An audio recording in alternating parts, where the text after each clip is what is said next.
252 grottoes with 51,000 elegant Buddhist statues stand on a cliff that stretches for a kilometre. The largest sculpture is 17 metres high, with the smallest just a few centimetres in size. The statues, carved in various positions, are breathtaking to behold.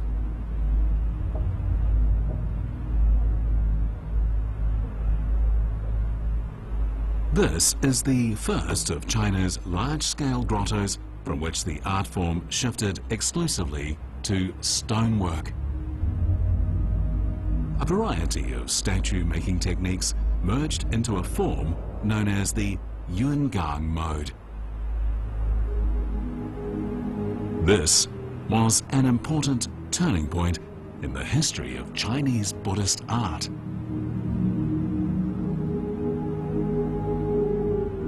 Everyone who beholds the Yungang grottoes is shaken by its magnificence.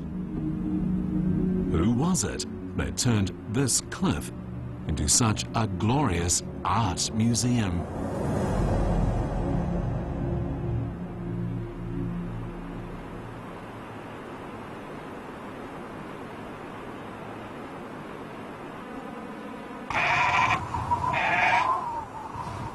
The ancient and vast Great Wall winding through northern China stands as a lonely guard over the ever-changing frontier town of Datung. Once known as Yungang, in past dynasties it was critical to the national defences.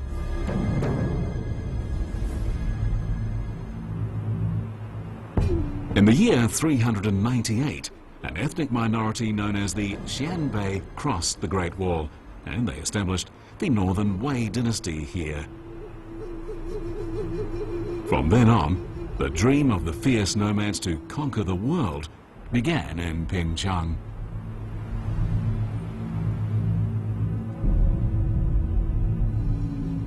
Just as Pinchang itself was forgotten, the Xianbei people disappeared from history as well, leaving only this silent monument that has stood for 1,000 years.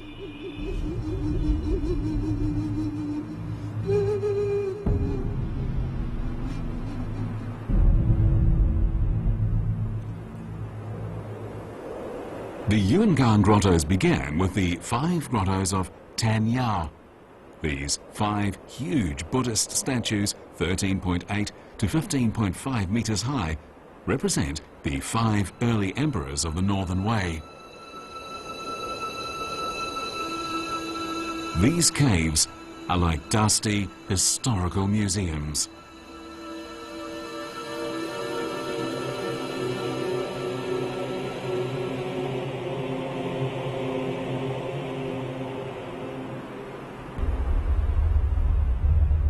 From the desolate prairie to the central plains, the Northern Wei rulers began thinking about how to win over the Han people. The Han, who had been conquered by force, needed a reason to tolerate this foreign ethnic group. This being the case, the founding emperor of the Northern Wei, Emperor Daowu, immediately accepted Buddhism as the national religion, largely as a means to ease ethnic tensions.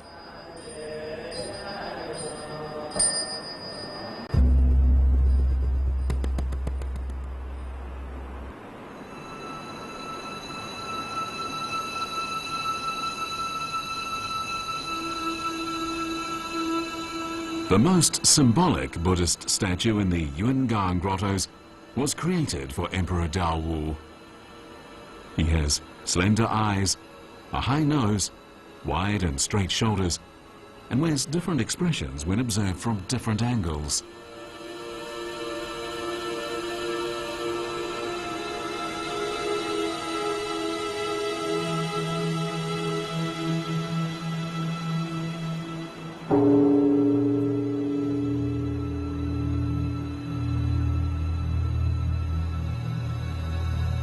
Emperor Daowu's attitude toward this religion coincided with the desire of Buddhism to take root in China with Imperial support. According to historical records, the Northern Buddhist leading monk changed the practice of Buddhism and publicly declared that the emperor was the reincarnation of Tathagata, and he took the lead in prostrating himself towards the emperor.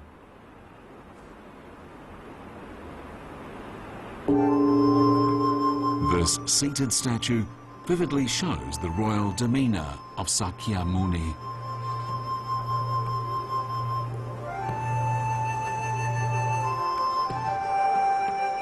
Emperor Dawu was very satisfied with being compared with Buddha. The majestic emperor took on the role by putting on a kasaya and sitting in Pingchang quietly guarding his subjects.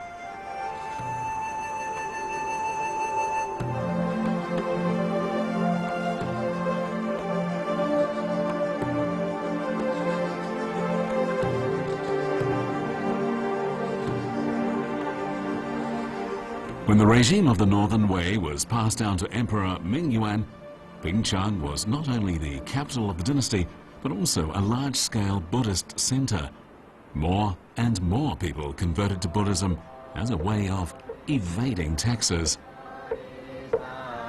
Emperor Mingyuan, who was enthusiastic about Buddhism, began to show some deep concerns about its effect, however. Without foraging grounds and soldiers, how could the Xianbei continue to sweep across the central plains?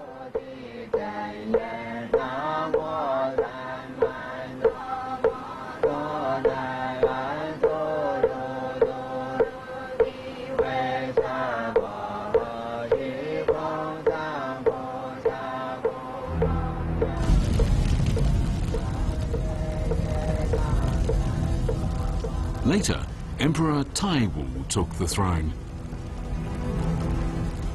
In March of the year 446 AD, Emperor Taiwu ordered that all monks should be put to death and that all Buddhist statues be destroyed.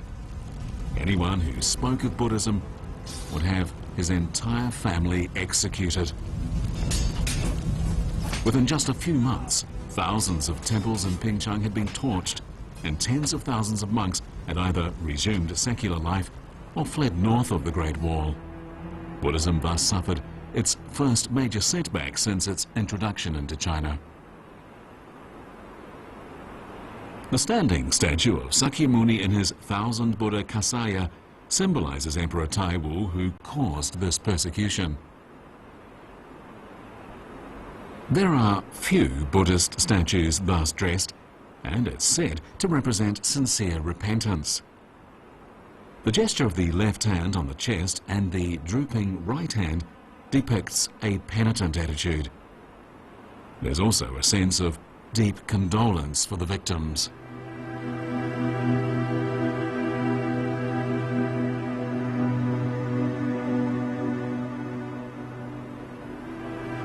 Inside the cave, a bodhisattva is carved on each side of Lord Buddha, while statues of 5 disciples are carved above the bodhisattvas. Their eyes of compassion seem to remind the living to forget about the miserable past.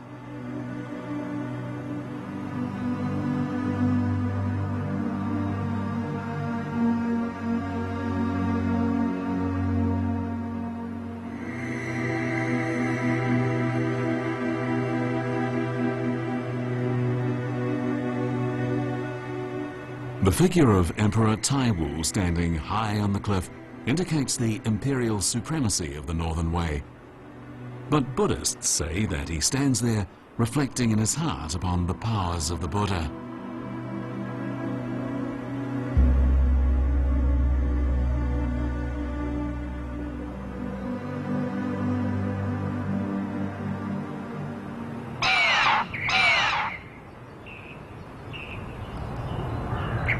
It is said that after the persecution of Buddhists, Emperor Taiwu suddenly became seriously ill and had the ministers who were in favor of the persecution executed.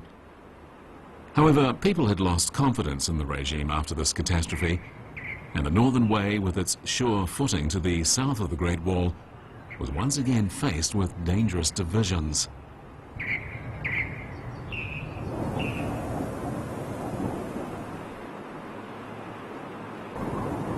In the winter of the year 452 AD, a monk named Tan Yao walked with a heavy heart to the outskirts of Pingcheng.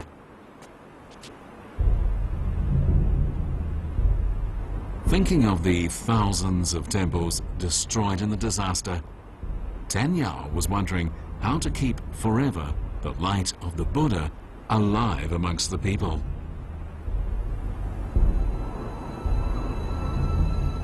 Pingcheng was close at hand. Suddenly, a horse nipped at Tan Yao's kasaya. The man on horseback was none other than the Emperor. The Emperor was Emperor Taiwu's grandson. In order to reassure the public, this juvenile monarch who had only just ascended to the throne revived Buddhism with great fanfare. The fleeing monks returned. This encounter between the monk and the Emperor would dramatically change history.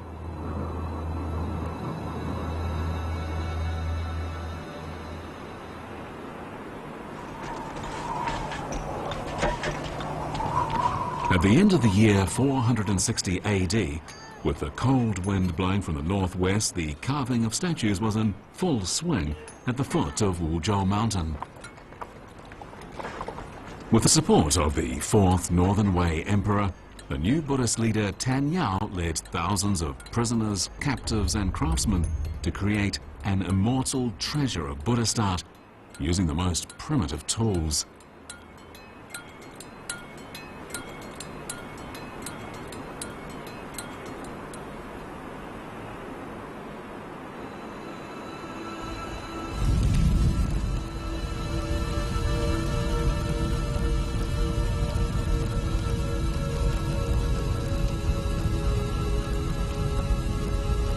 "60 years after becoming the state religion of the Northern Wei, Buddhism could finally spread permanently. But at the same time, the young monarch demanded to see the images of the Northern Wei emperors reflected in the Buddhist statues.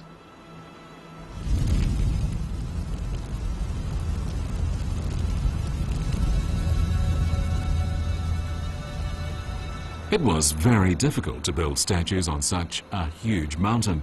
Moreover, when Buddhism was introduced to China, it brought with it strict rules on the carving of statues. How did Tan Yao coordinate the monarchy with Buddhism?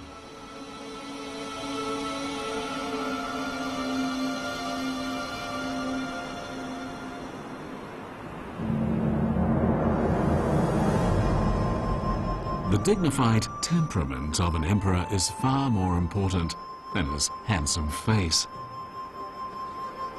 Tan Yao and his artisans stuck with the style of Buddhist statues found in India, making only subtle changes in expression and proportion. However, it was precisely these subtle changes in the face and mouth that stamped the Chinese Imperial style on Indian Buddhist statues. Such changes were significant. They skillfully met the implicit aesthetic tastes of the Chinese people who pursued likeness and spirit, and they helped Buddhist statue carving take a crucial step towards secularization.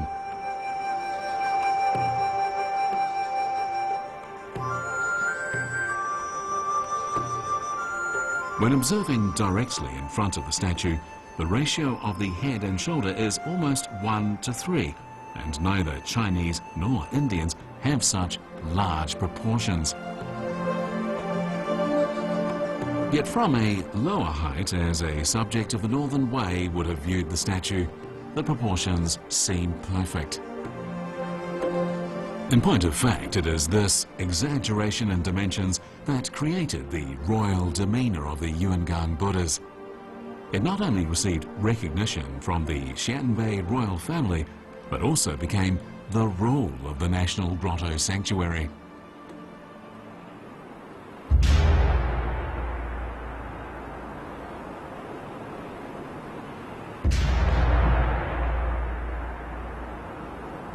The supreme right over the nation is always the focus of courtly battles. No one remembers the losers.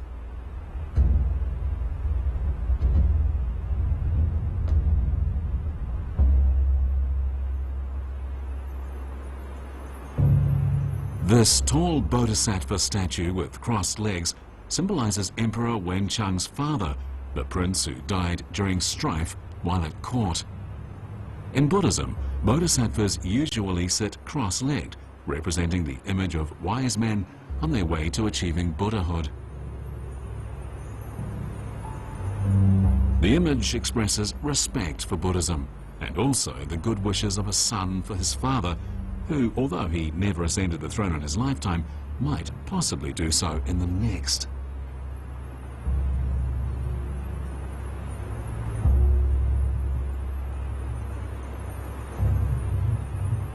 The statue is dressed in ancient Indian aristocratic garments, with his left hand on an ancient Greek column. This reveals the characteristic mix of Buddhist art in the context of signification.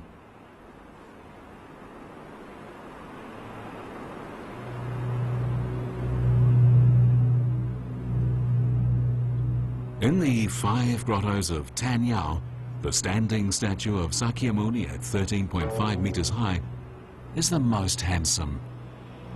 It represents Emperor Wenchang, the juvenile monarch who ordered the grotto excavation. His statue is both energetic and refreshing, featuring both a nomadic ruggedness and a hand delicacy.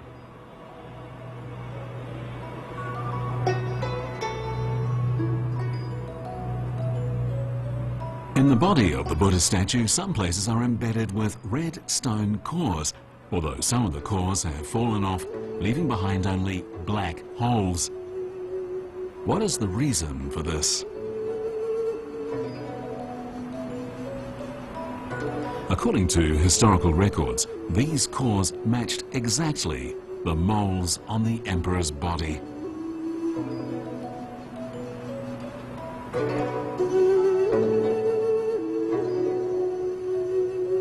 Besides this feature, there is another interesting phenomenon. On the solemn face of the Buddha, there is a thin moustache over his pursed lips, which is not only a style inherited from ancient India, but a specific expression of the emperor on the face of the statue. The Buddha is gazing off into the distance. Perhaps he is overlooking the central plains that the Xianbei people so dreamed of.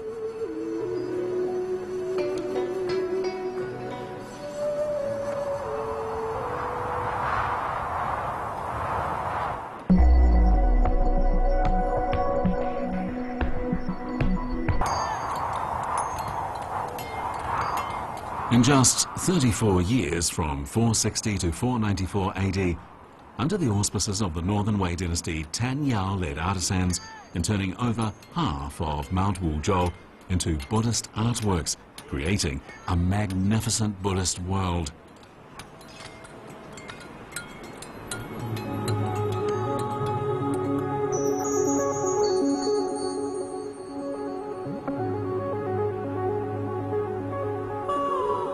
The Buddhist statues of this period were mostly simple and plain, and they integrated the style of the Xianbei people based on an ancient Indian prototype.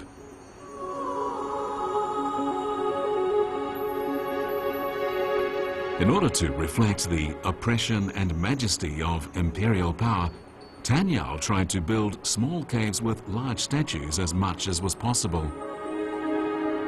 But it was in the process of catering to the needs of imperial power that Tanyao and the artisans inadvertently broke the boundaries between man and God. In so doing, they created a large space for the future development of Chinese Buddhist art. The royalty of Northern Wei lives on with the mountain and the Buddhist statues. However, could the dynasty really be as eternal as the mountain itself?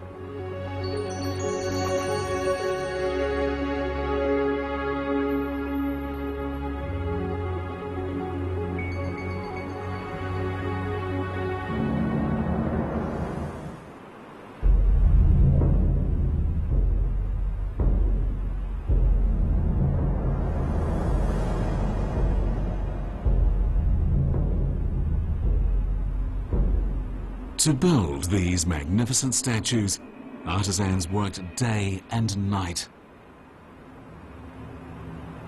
In the year 490, under the auspices of Emperor Shaowen, who had only just taken over as ruler, the Yungang grottoes faced their final glory before being abandoned. This ambitious monarch was no longer satisfied with the territory north of the Yellow River. Could the Buddha bless him and help him to realize his dream of exploiting the land beyond the boundary?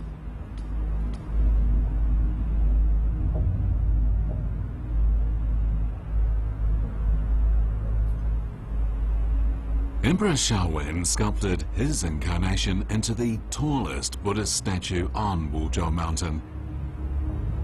At 17 meters high with legs some 15.5 meters long, it has a lap that can hold 120 people and a foot which can hold 12.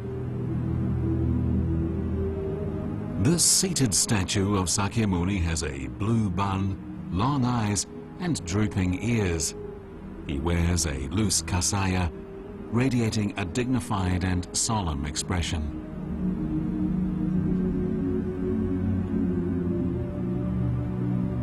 In order to facilitate divine ceremonies, a dedicated tunnel lies behind the seated Buddha.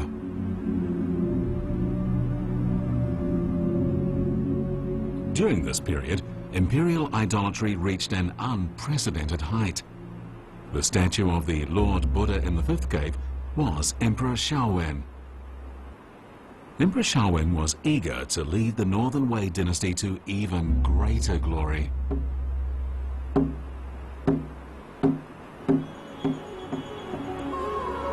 The sixth cave is extremely beautiful and magnificent. In this grotto, the Northern Wei style, famous for fine crafts and gorgeous ornaments, is perfectly manifested. In the center, a huge Buddhist statue is replaced by a 15-meter high tower, which not only serves as support for the grotto, but also constitutes its main body. The tower has 9 stories, 4 sides on each floor, and 3 niches engraved with a beautiful seated Buddha situated on each side.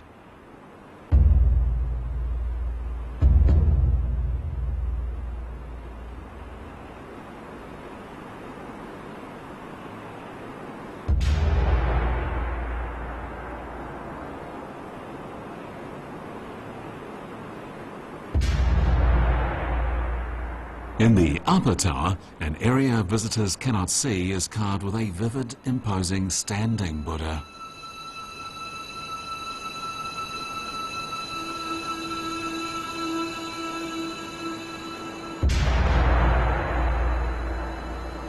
The midsection and walls of the tower are sculpted with nearly 40 pictures on the Jataka story. They vividly reproduce Sakyamuni's journey from birth to the beyond.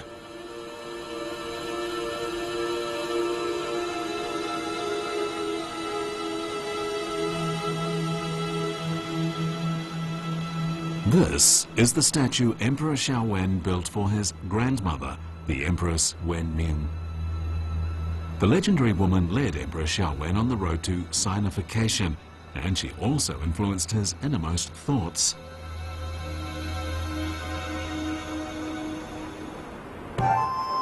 These almost naked images remind people of ancient Greece.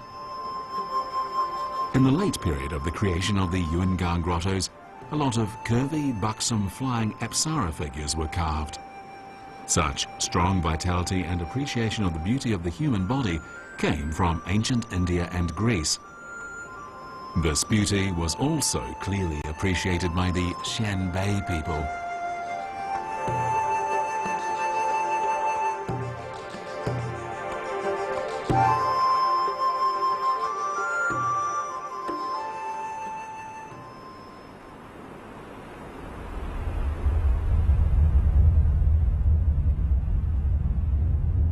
According to historical records, Emperor Shaowen had enjoyed reading Han books since childhood, and he had a deep respect for Confucian culture. The 20-year-old emperor believed that but they could integrate into the greater Chinese family only by abandoning Xianbei traditions, thus allowing the Northern Wei to rule for generations. With this in mind, the emperor had Buddhist images symbolizing imperial power in hand clothing instead of that of the Northern Wei. This move was the precursor of large-scale sinification.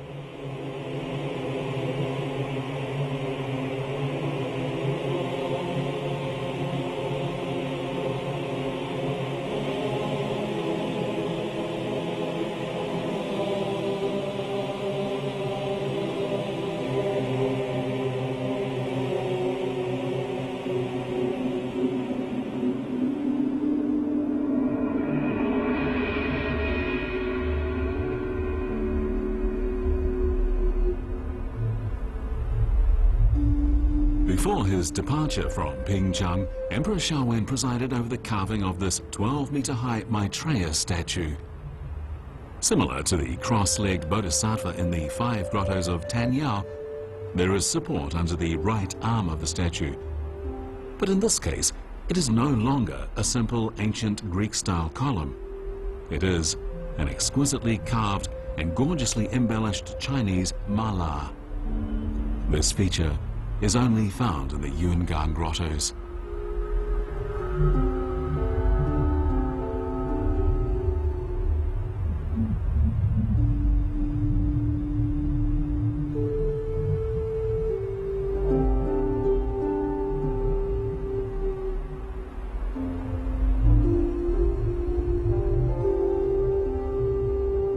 Maitreya is the dominator of the future world. Does this statue perhaps represent the determination of Emperor Shaowen to unify China?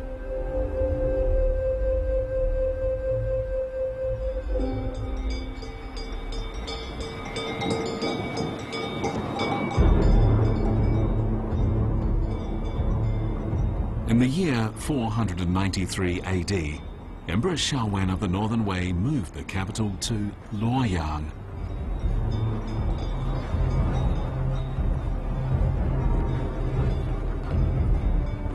With that, the prairie was left far behind, and so were the Yungang grottoes. The glory of the nomads was buried under thick loess.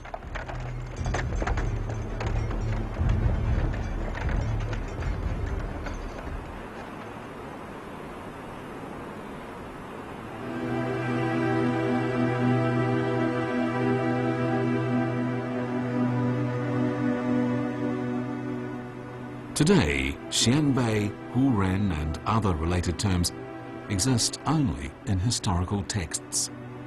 The Northern Wei dynasty, founded by the brave Xianbei people, lasted for barely more than 100 years.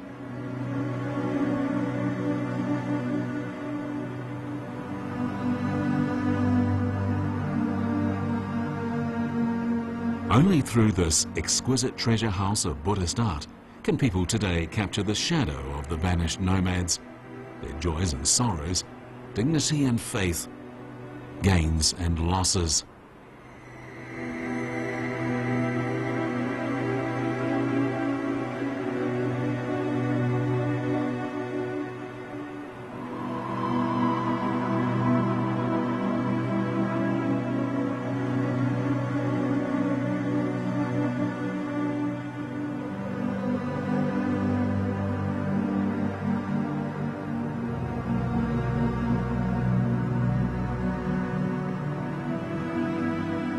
The vivid faces of these statues and the freshness of their expressions all show that the images and will of the Xianbei people can be preserved on this cliff for eternity.